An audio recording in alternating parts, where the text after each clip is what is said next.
mentira lo que dice, mentira lo que da, mentira. Bienvenidos al programa La Tostadora en su edición número 2. Estamos acá con el profesor Martín Soterio, Pablo Romero y quien les habla, Sebastián Ruiz. Hoy vamos a hablar del retorno a clases en Uruguay. Luego de varios meses de suspensión de clases presenciales, el lunes 29 se retomarán los cursos en la parte del país que aún no habían comenzado, Montevideo y el área metropolitana. Martín, ¿nos podés explicar un poco, informar dónde van a comenzar las clases y qué tipo de cursos? Bien, esto sería el marco de la tercera etapa de rehabilitación de centros. Y bueno, voy a leer un poco las ordenanzas al respecto, ¿no?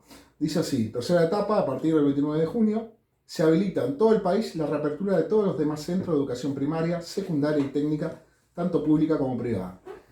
Escuelas públicas y privadas de Montevideo y el área metropolitana. Las Piedras, Progreso, La Paz, Joaquín Suárez, Toledo, Pando, Barros Blancos, Empalme Olmos, Ciudad de la Costa y Franja Costera de Canelones. Educación media. Ciclo básico general. Bueno, acá gracias Martín por la información. Hay que aclarar que cada liceo y UTU tienen su propio cronograma. Estos fueron los lineamientos generales, pero cada UTU y liceo resolvió de acuerdo a sus posibilidades que algunos cursos, por ejemplo, empiezan el lunes, por decir algo. Los primeros años empiezan el lunes, los segundos años el martes. En algunos liceos van a dividir los grupos, cada grupo en dos. Por ejemplo, los alumnos de apellido A hasta la L van a ir martes, jueves y sábados. Los alumnos de apellido de la última parte del alfabeto van a ir, por ejemplo, lunes, miércoles y viernes, una semana sí, una semana no, para que vean a todos los profesores.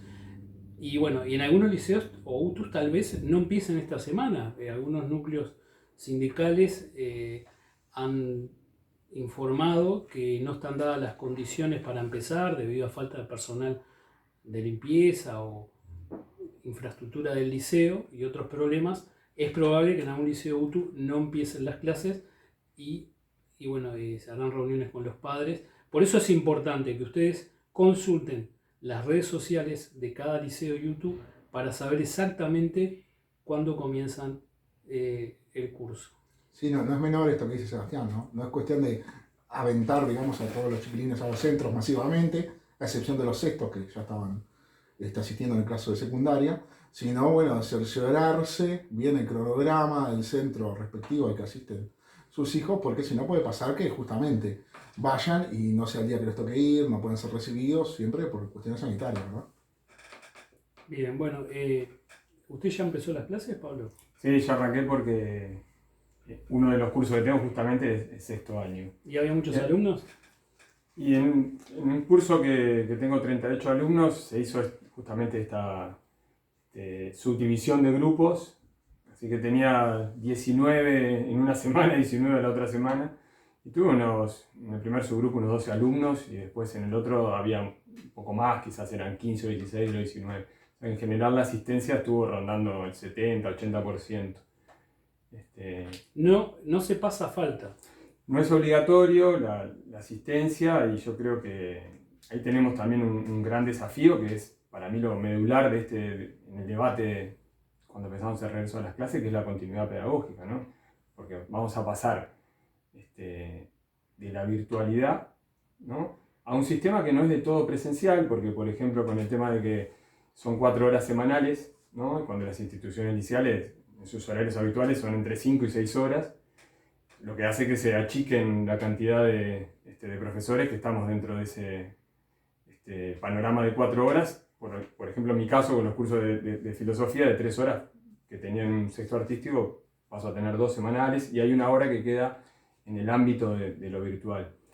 Y ahí creo que, ¿por qué el gran debate es la continuidad pedagógica? Y bueno, porque creo que hay brechas, ¿no?, que se han quedado marcadas en la etapa de la virtualidad, que es respecto a aquellos que se conectaron y quienes no. Entonces hay un rezago dentro de los propios grupos que en parte se va a seguir viendo reflejado en este regreso.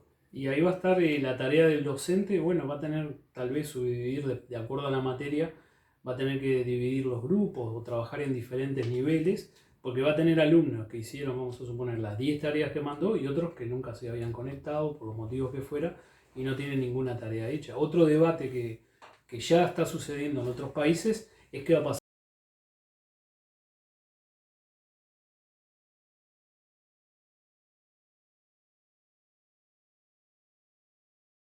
con el pasaje de grado. Por ejemplo, en Italia hubo un decreto, pasan todos de año. En Argentina, que siguen en la cuarentena más larga del mundo, se está hablando de, bueno, un pasaje de grado acompañado, es decir, pasarían todos en principio, pero en marzo y abril se le evaluarían contenidos del año próximo, se le evaluarían contenidos del 2020 para ver si pasan, pero bueno, eso es algo que en realidad ningún país estaba preparado para esto, ningún país del mundo, digamos.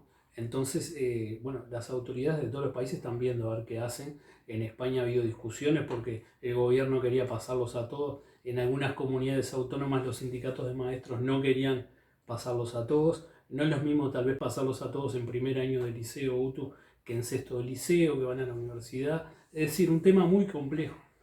Sí, de hecho nosotros lo que tenemos ahora es, sobre este tema que vos planteás, es una primera circular en torno a los semestrales, porque son los cursos que en lo inmediato hay que tomar una decisión respecto al pasaje de grado, ¿no? Y en ese sentido hay una primera circular que marca que va a haber una nota y un pasaje de grado, pero que va a estar regulado en alguna medida por condiciones que tienen que ver con la no obligatoriedad, ¿no? De la asistencia, ¿no? Entonces, por ejemplo, la categoría de libre por inasistencia ya no corre, o sea, todos los alumnos, aunque no asistan o no hayan realizado tareas, van a quedar en condición de reglamentado. O sea, los acerca un poquito más, o sea, hay una especie de recorte, si se quiere, en torno a la exigencia del pasaje de grado, pero va a haber una especie de o prueba final, que es lo que en principio se está manejando, una especie de examen que incluye a aquellos que no han estado en la virtualidad, ¿no? Y que tienen un cierto rezago respecto de quienes han hecho las tareas.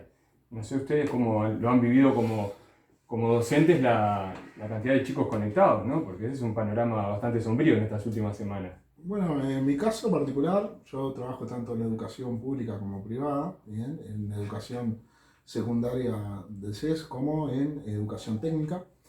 Y tengo que decir que en general, en los centros en los que yo me he desempeñado, ha sido, si se quiere, satisfactoria en la medida de que ha rondado el 50 y 60%. ¿Por qué digo si se quiere satisfactoria? Porque uno dice, bueno, hay 40-50% si quieren afuera. Porque en realidad los logaritmos oficiales marcan un porcentaje bajo, muy, sí, muy por debajo de eso, de media, ¿bien? Y por lo tanto puedo decir que sí. Ahora, sin embargo, bueno, comienza el desafío, ¿no? A partir del lunes y en las sucesivas semanas, de ver cómo se acopla a aquellos alumnos que no han tenido ningún tipo de contacto por la virtualidad con los que uno ya venía trabajando, por un lado, ¿bien?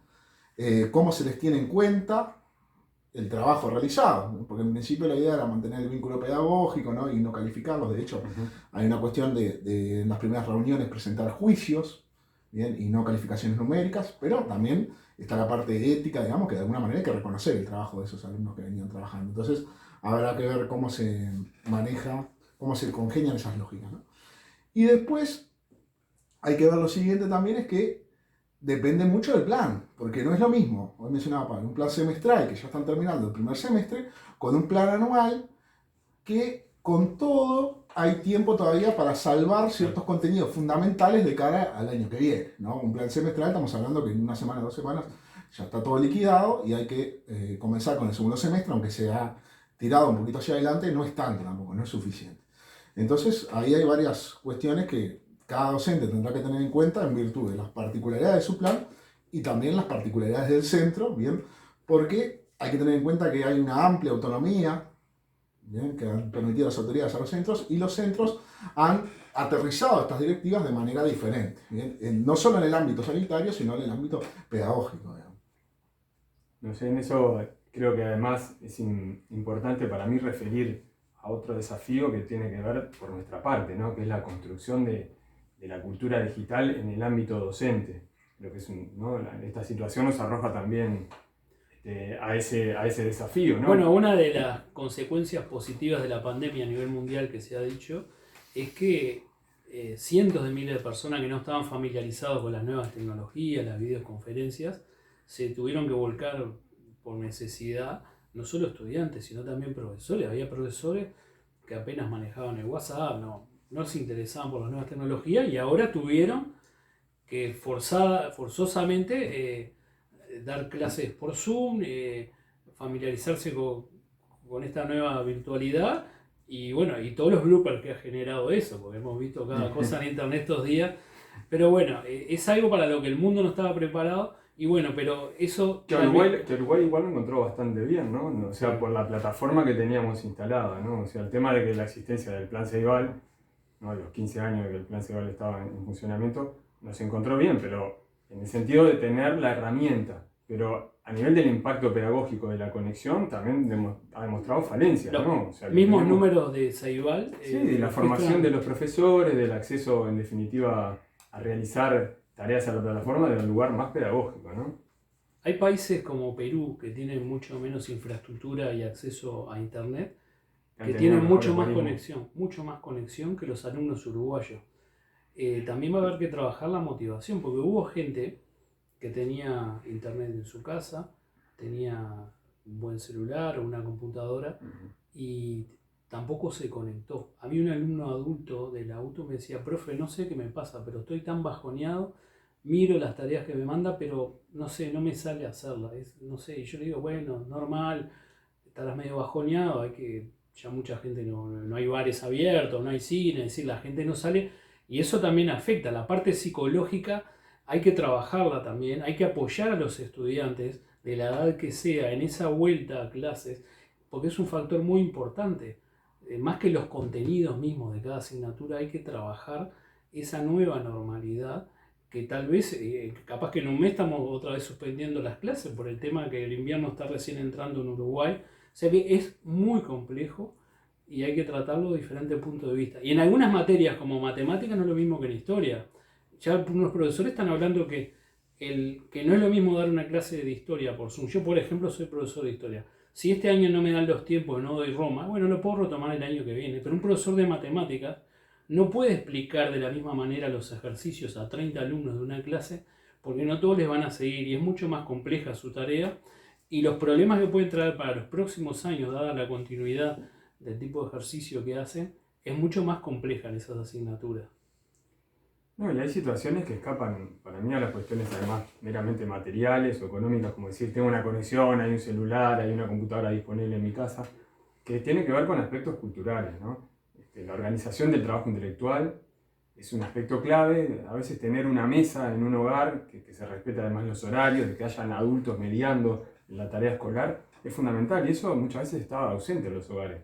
De hecho, muchos de nuestros chiquilines, y básicamente en el ciclo básico, nosotros tenemos que estar muy arriba, los docentes, los funcionarios no docentes, los equipos interdisciplinarios a veces para que trabajen, porque la cuestión de la organización del trabajo escolar es algo que se interioriza, ¿no? Con el correr del tiempo y que cada vez está más ausente en los chiquilines. Entonces, a veces de la virtualidad fácilmente desertan, digamos, de esos aspectos de trabajo en torno a las tareas escolares, ¿no? Los hemos visto. Eso no ha pasado con adultos, ha pasado en los cursos del nocturno.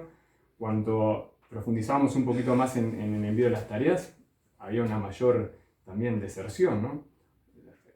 Y esto creo que tiene que ver también con cómo manejamos los docentes la virtualidad, que a veces hacemos como un pasaje automático de la presencialidad a la virtualidad, cuando en verdad exige, incluso a nivel epistemológico, otra forma de encarar ese asunto.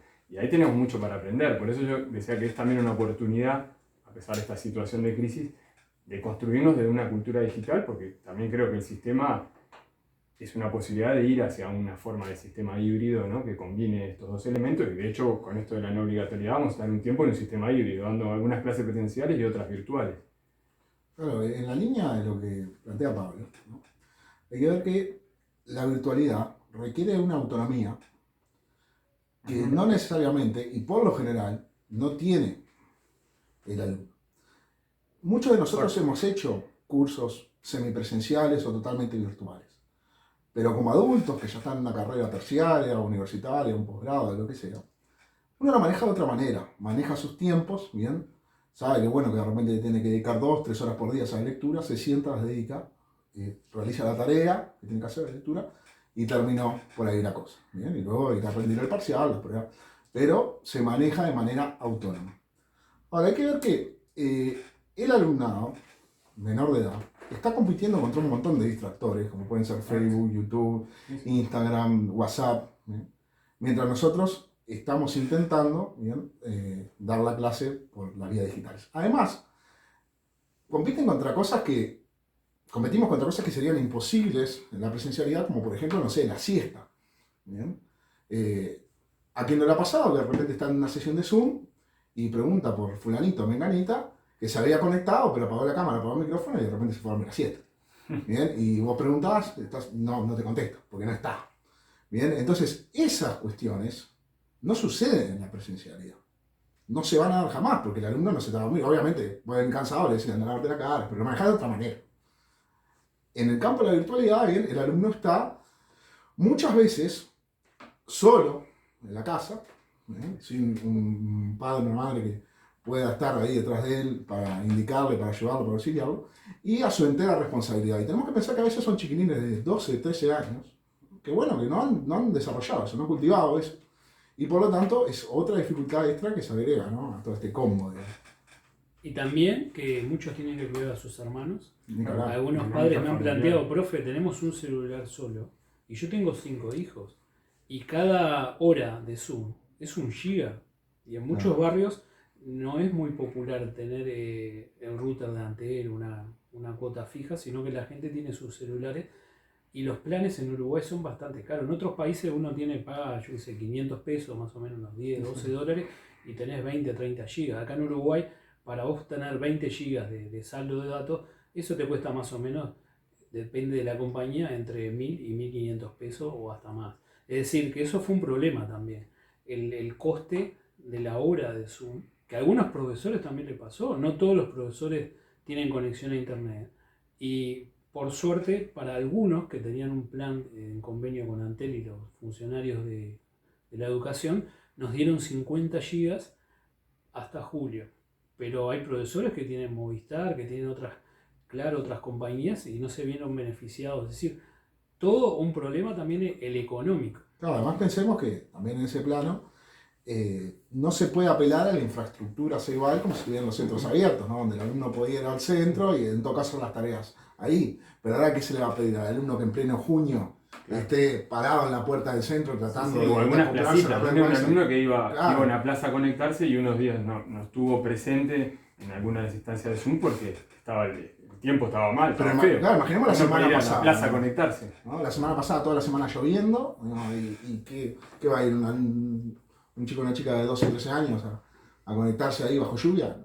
No existe. O sea, es muy complicado. Es muy complicado que lo hagan adultos también, que vas ahí con un pilot y tu laptop. Hay mucha deserción en cursos universitarios por esta modalidad virtual. Hay gente que si le falta la parte social, el compartir, el ir a un lugar, hay mucha deserción también en cursos terciarios.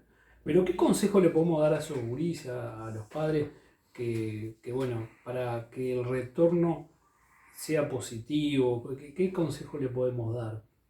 Bueno, yo creo que primero que es fundamental, y yo creo que parte de la organización de esta estructura de regreso en algunos liceos se está teniendo en cuenta y en algunas escuelas también, que es lo mismo, que es trabajar sobre todo en una primera instancia con los que han quedado rezagados, o sea, los que han estado menos conectados o que no han realizado tareas.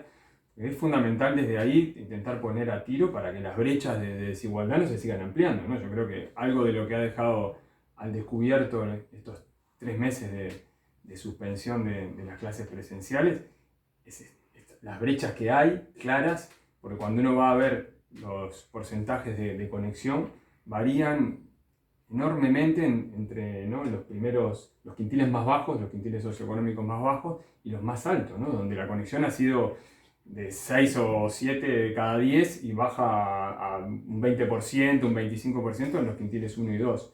Entonces, esto yo creo que implica, porque el sistema educativo de alguna manera tiene que intentar parchar esa situación, por eso el desafío es grande, ¿no? Porque tenemos que trabajar sobre el rezago y a su vez sobre cómo también aquellos que han ido trabajando no terminen desestimulados porque, bueno, van a ir una vez por mes porque en verdad primero se va a trabajar con aquellos que han estado rezagados.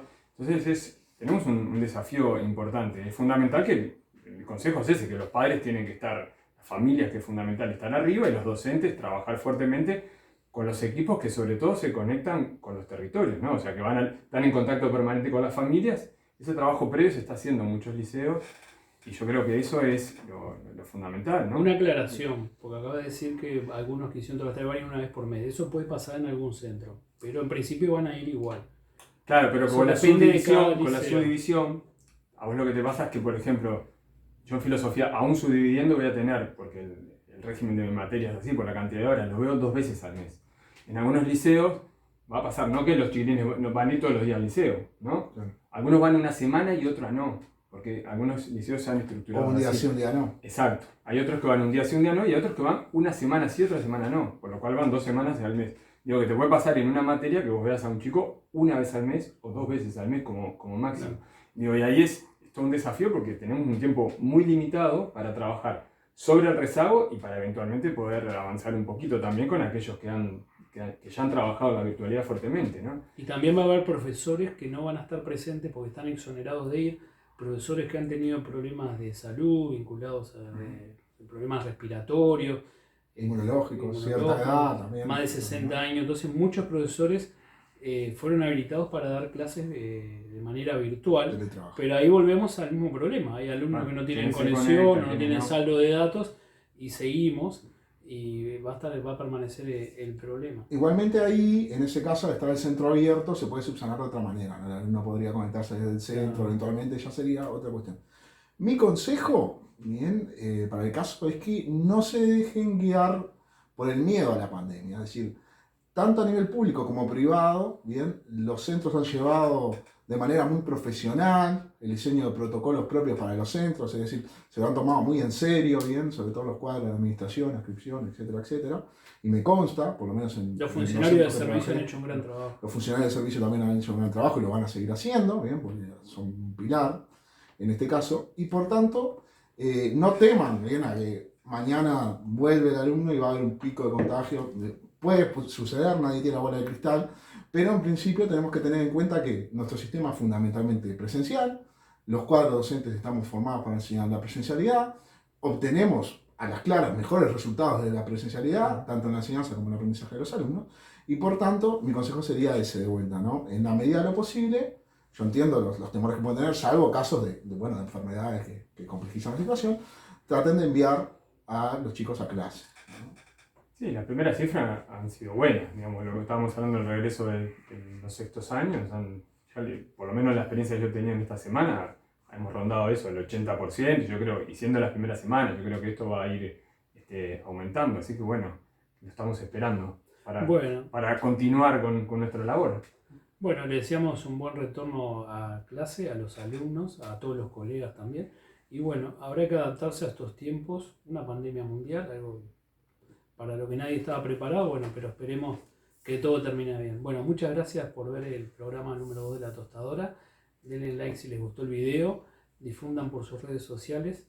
Bueno, nos vemos el próximo programa que vamos a hablar, vamos a entrevistar a un referente fundador del grupo Mamás del Cerro, Madres del Cerro, que trabaja son familiares de adictos a la pasta base. Y bueno, nos va a contar toda la problemática que vive en esa familia. Bueno, muchas gracias.